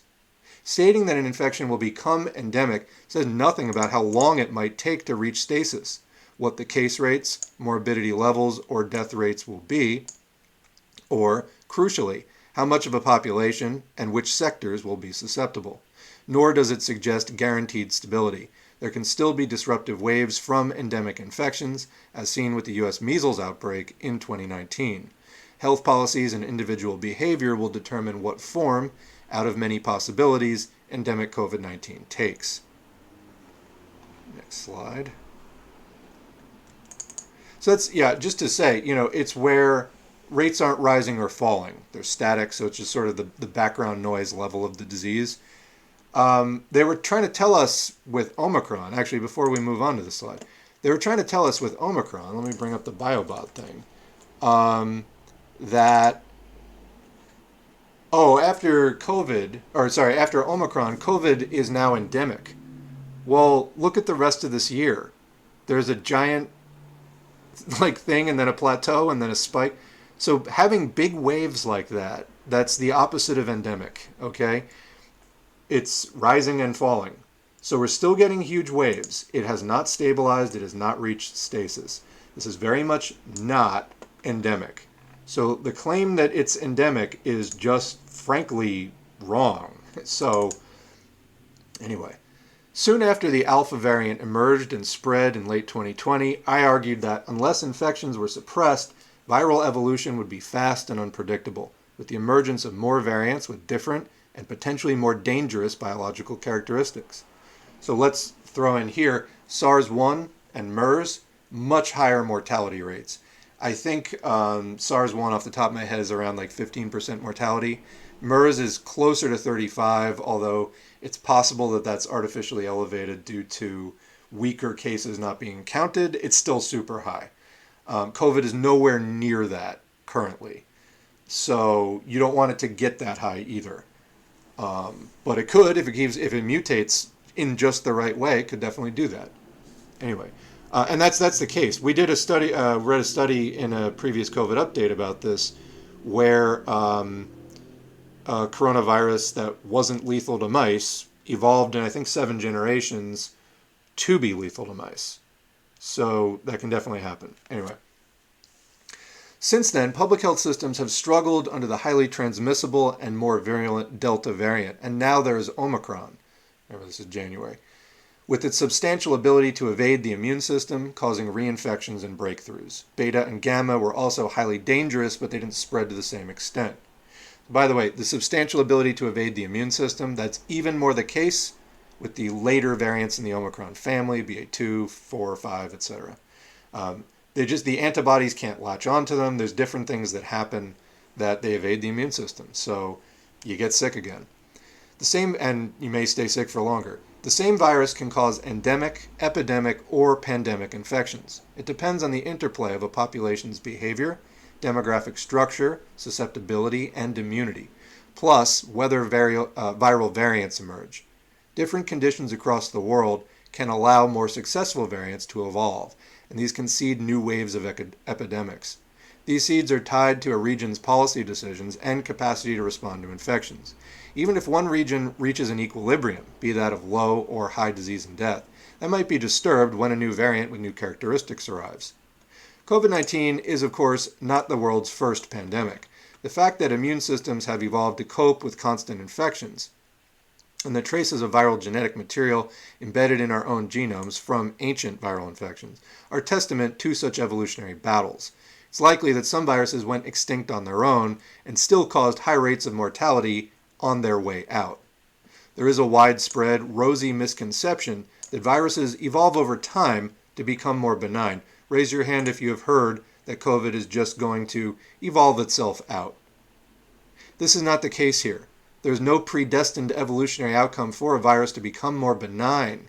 Let's read that again. There is no predestined evolutionary outcome for a virus to become more benign, especially one such as SARS coronavirus 2, in which most transmission happens before the virus causes severe disease.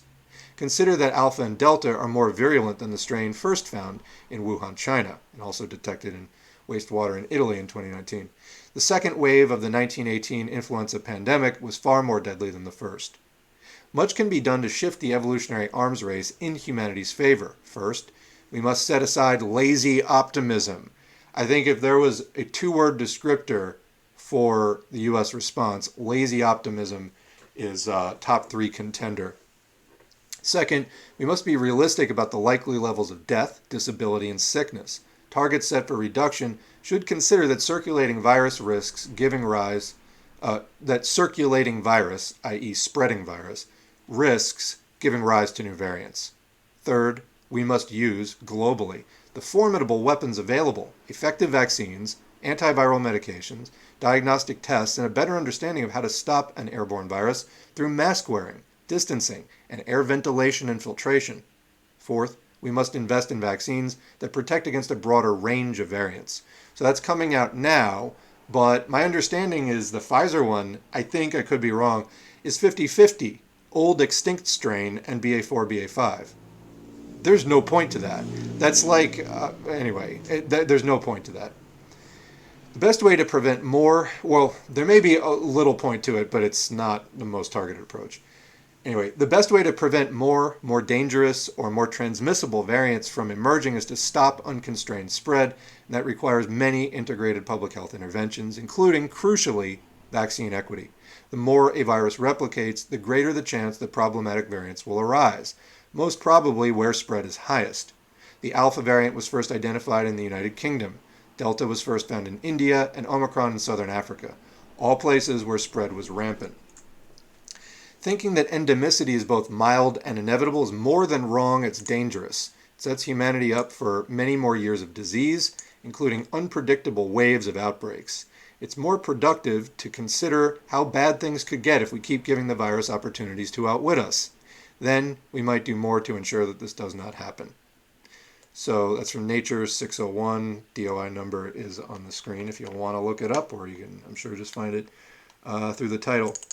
So anyway, that's going to be it for today. I do have to run. That was a solid 2 hours, though. So yeah, what do you think? Leave a comment below. I will grab the chat for picking it up in the next stream, whether that's going to be tomorrow or sometime prior to Saturday. I don't know, but we'll have another stream. I am still trying to catch up on this stuff. Thanks again. I know we covered a lot.